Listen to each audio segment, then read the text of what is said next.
Stari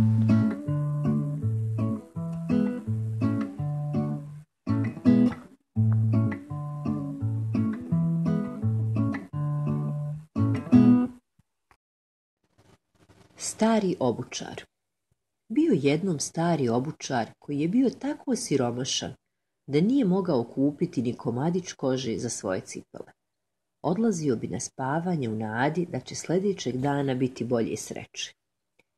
Jednog dana kad je ustao, starac se silno iznenadio. Kraj njegovog kreveta stajalo par prelijepih cipela. Ko li ih je samo ostavio, pitao se djedica.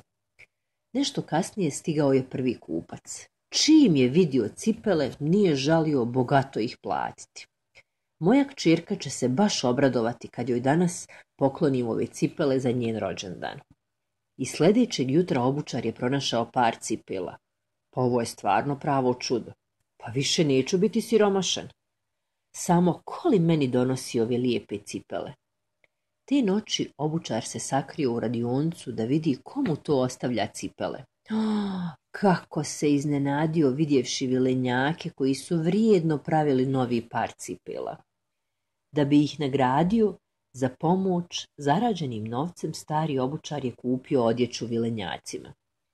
Kad su sljedeće noći stigli kod starog obućara, silno su se obradovali poklonima. Shvatili su da se on može i sam snalaziti.